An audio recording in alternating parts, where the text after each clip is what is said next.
Hello dear students, स्वागत है आप सभी का आपके अपने यूट्यूब चैनल पर। आज की क्लास रहेगी dear workshop calculation second year वाले छात्रों के लिए और आपके एग्ज़ाम में ज़्यादा टाइम नहीं बचा है तो क्लास को हम कंटिन्यू रखेंगे। आपकी इंजीनियरिंग ड्राइंग की क्लास होया करेगी सैटरडे टू संडे, यानी कि सैटरडे और संडे 2 दिन आपकी ईडी की क्लास होगी, बाकी डेज आपकी क्लासें चलेंगी। ठीक है, तो यहाँ पर क्वेश्चन है आपका 21, पूछा है कि which one is the 3 types of lubricant system in general use, यानी कि कौन सी 3 प्रकार की स्नेहन प्रणाली है जिसका सामान्य उपयोग है।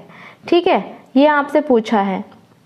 स्नेहन प्रणाली यानी कि लुब्रिकेंट ऑयल होता है किस लिए? घर्षण को कम करने के लिए, ध्यान रखेंगे। तो यहाँ पर आपसे पूछा है 3 टाइप की कौन सी स्नेहक प्रणाली है, तो ये होती है आपकी गुरुत्वाकर्षण फीड प्रणाली, बल फीड प्रणाली और छप फीड प्रणाली। ठीक है, इसमें देख लेंगे फोर्स फीड, गति फीड और घर्षण फीड बिल्कुल गलत है हमारा ऑप्शन नंबर ए। और इसमें देखें वेग फीड प्रणाली, गति ये भी नहीं होगा। और यहाँ पर है हमारा कि गुरुत्वाकर्षण फीड प्रणाली और बल फीड प्रणाली और स्प्लैश फीड प्रणाली। सो सी ऑप्शन हमारा यहाँ पर करेक्ट आंसर चला जाएगा। ठीक है, आगे बढ़ते हैं। चलिए,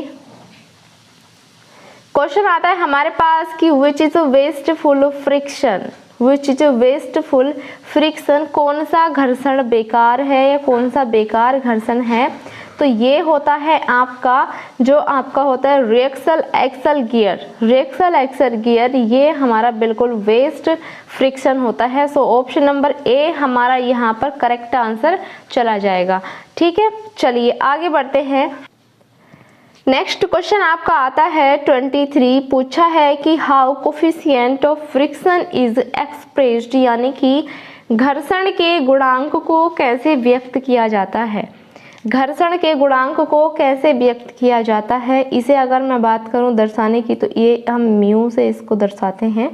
ठीक है, तो यहाँ पर पूछा है आपसे कि इसे घर्षण गुणांक को कैसे व्यक्त किया जाता है। ठीक है, यानी कि थ्योरिकल आपसे पूछा है यहाँ पर, तो इसे हम किस प्रकार से दर्शाते हैं। तो ये हम होता है कि यह घर्षण बल और सामान्य प्रतिक्रिया के जो बीच का अनुपात होता है ये घर्षण गुणांक कहलाता है।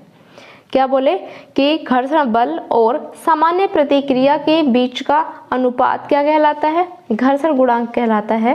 जैसे कि ये आपका हो गया, ये घर्षण यानी कि ये क्या है? घर्षण बल, और ये क्या है? आपकी सामान्य प्रतिक्रिया जो आपका वेट हमारा आता है। ठीक है, तो यहाँ हमारा राइट आंसर चला जाएगा ऑप्शन नंबर बी हमें दिया है। चलिए आगे बढ़ते हैं। नेक्स्ट क्वेश्चन हमारे पास आता है 24, पूछा है आपसे कि how much force is required to just slide a 20 kg object lying on a horizontal table if the m is 0.2, यानी कि यदि m केवल 0.2 है तो क्षैतिज तालिका पर पड़ी 20 किलो की वस्तु को स्लाइड करने के लिए कितना बल आवश्यक है। स्लाइड का मतलब आप समझ रहे होंगे कि 20 kg कोई वस्तु पड़ी है और उस पर हमें बल लगाकर उसको धकेलना है, वहाँ से हटाना है, तो उस पर कितने बल की आवश्यकता पड़ेगी। तो यहाँ पर मैंने अभी बताया था आपको इसका formula mu is equal to F/W। Weight आपको दिया है 20 kg और म्यू की वैल्यू दी है आपको 0.2। ठीक है, तो यहाँ हम इसको रख देंगे 0.2 इज इक्वल टू F/W की वैल्यू है हमारे पास 20। ठीक, अब 20 की यहाँ हम यदि इसकी मल्टीप्लाई हम कर दें तो यहाँ पर क्या हो जाएगा? इसकी इसमें गुणा हो जाएगी, इसकी इसमें गुणा हो जाएगी। जैसे कि यहाँ पर F is equal to 20 into 0.2। ठीक है, 20 दूनी 40 होता है, 40 हमारा आ गया। एक संख्या से पहले पॉइंट है तो एक संख्या से पहले पॉइंट लगा देंगे तो कितना आ जाएगा हमारा 4.0 kg हमारा राइट आंसर हो जाएगा। और मैं बता दूं आपको कि जो पॉइंट के बाद जीरो आते हैं, चाहे 1000 जीरो आ जाए, उसकी कोई वैल्यू नहीं होती है, वो अमान्य होते हैं। ठीक है, तो सी ऑप्शन यहाँ आपका बिल्कुल राइट आंसर जाएगा। चलिए आगे बढ़ते हैं।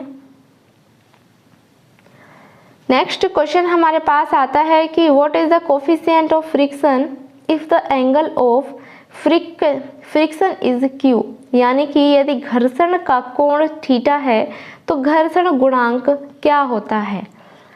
इस टाइप का मैं पीछे क्वेश्चन आपको करा चुकी हूँ कि यदि घर्षण का कोण थीटा है तो घर्षण गुणांक क्या होगा। लैंग्वेज देखिए क्या कह रहा है, घर्षण कोण तो थीटा कह रहा है और घर्षण गुणांक फिर क्या होगा यहाँ पर, तो ये होता है आपका tan थीटा। ठीक है, tan थीटा होता है, तो सी ऑप्शन यहाँ आपका राइट आंसर चला जाता है। जहाँ सवाल में आपसे पूछ ले घर्षण कोण इतना है तो यहाँ पर घर्षण गुणांक क्या होगा, तो यहाँ हम क्या करते हैं tan थीटा का यूज करके हम सवाल को सॉल्व करते हैं। ठीक है, चलिए क्वेश्चन आ जाता है 26, पूछा है कि which is used to reduce the friction in machine parts, यानी कि मशीन भागों में घर्षण को कम करने के लिए किसका उपयोग किया जाता है। घर्षण को कम करने के लिए हम किसका प्रयोग करते हैं, लुब्रिकेंट ऑयल का, क्योंकि वो चिकना होता है। जब किसी भी सतह पर चिकनी चीज हम डालेंगे तो वहाँ फ्रिक्शन कम होगा ना फ्रिक्शन। ये कोई चिकना यानी कोई तल है और इस पे हमने चिकना कुछ डाल दिया, या फिर हम कह दें कि लुब्रिकेंट ऑयल हमने डाल दिया, और पहले ये बस तो बहुत घिसट के चल रही थी, इनके बीच में क्या हो रहा था, स्क्रैचेज पड़ रहे थे। लेकिन हमने जब यहाँ पर लुब्रिकेंट ऑयल डाल दिया उसके बाद क्या होगा, ये बिल्कुल चिकनी फिसल के चलेंगे, तो यहाँ पर क्या हो जाएगा हमारा, इस पर कोई स्क्रैच भी नहीं पड़ेंगे और घर्षण कम होगा, यानी कि फ्रिक्शन कम होगा। तो डी ऑप्शन हमारा यहाँ पर बिल्कुल राइट आंसर चला जाएगा। ठीक है, चलिए आगे बढ़ते हैं। नेक्स्ट क्वेश्चन हमारे पास आता है 27, पूछा है which symbol is used to denote coefficient of friction, यानी कि घर्षण गुणांक को निरूपित करने के लिए किस प्रतीक का उपयोग किया जाता है। देखिए यहाँ पर घर्षण गुणांक को निरूपित करने के लिए, डिनोट करने के लिए किस प्रतीक का प्रयोग किया जाता है, तो ये होता है आपका म्यू, है ना, ये होता है आपका म्यू। तो बी ऑप्शन यहाँ आपका राइट आंसर चला जाएगा। चलिए क्वेश्चन आता है हमारे पास 28, पूछा है आपसे कि which kind of friction is called if two objects are in contact at rest, यदि दो वस्तुएं आराम से संपर्क में हों तो किस तरह के घर्षण को कहा जाता है। किस तरह के घर्षण को कहा जाता है, दो वस्तुएं आराम से संपर्क में हैं तो यहाँ किस प्रकार का घर्षण होगा, ये होगा आपका स्टैटिक फ्रिक्शन।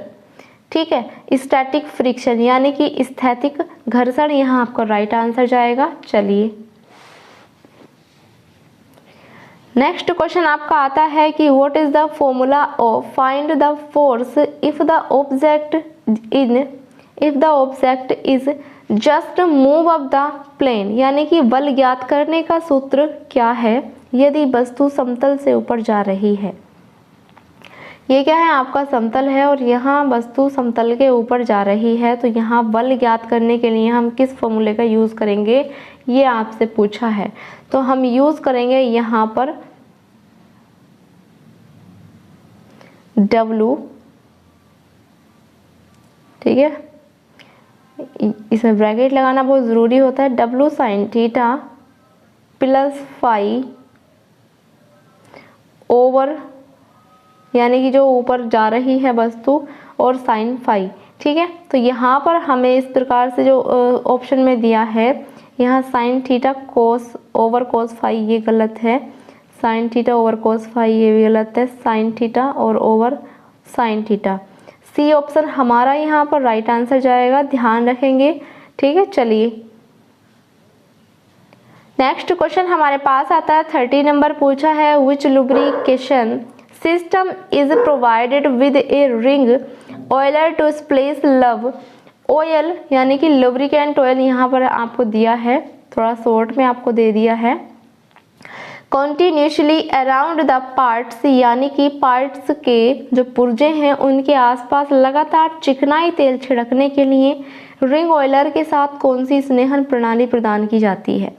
कौन सी स्नेहन प्रणाली प्रदान की जाती है, तो ये होती है आपकी स्प्लैश फीड सिस्टम। ठीक है, सी ऑप्शन यहाँ आपका राइट आंसर जाएगा। चलिए क्वेश्चन आता है 31, पूछा है which force is directly proportional to the normal reaction between contacting surface, यानी कि संपर्क सतहों के बीच सामान्य प्रतिक्रिया के लिए कौन सा बल सीधे अनुपातिक है। कौन सा बल सीधे अनुपातिक है, तो ये होता है आपका फ्रिक्शन फोर्स, ये होता है आपका फ्रिक्शन फोर्स। तो सी ऑप्शन यहाँ आपका बिल्कुल राइट आंसर चला जाएगा। चलिए आगे बढ़ते हैं।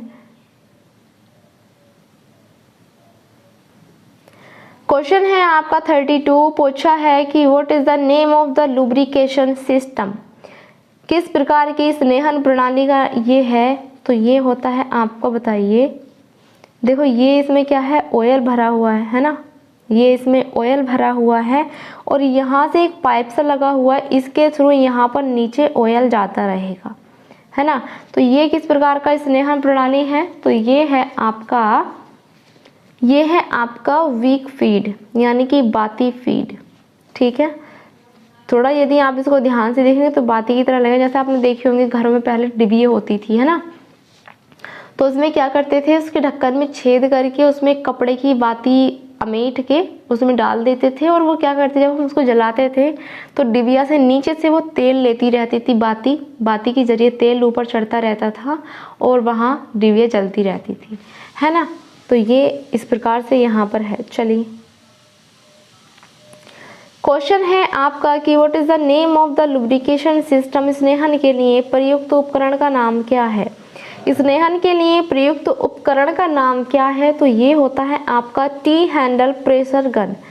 टी हैंडल प्रेशर गन, ये आप देख रहे हैं कुछ टी प्रकार का है ना, ये देखो, तो ये होता है आपका टी हैंडल प्रेशर गन। चलिए क्वेश्चन आता है 34, पूछा है what case is the efficiency of A machine by machine maintaining the lubrication, यानी कि स्नेहन को बनाए रखने के लिए, स्नेहन को बनाए रखने से किसी मशीन की दक्षता क्या होती है। स्नेहन को बनाए रखने से, यानी कि जो आपकी चिकनाई है उसको हम प्रॉपर बनाकर रखते हैं तो मशीन की दक्षता क्या होगी, घटेगी या बढ़ेगी। मशीन की दक्षता जो होती है ये इंक्रीज होती है, मशीन की जो एफिशिएंसी होती है वो इंक्रीज होती है। ठीक है, चलिए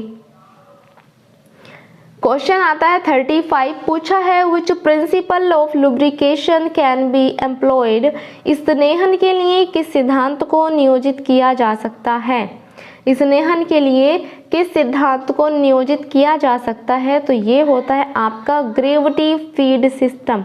ग्रेविटी फीड सिस्टम ये आपका होता है। चलिए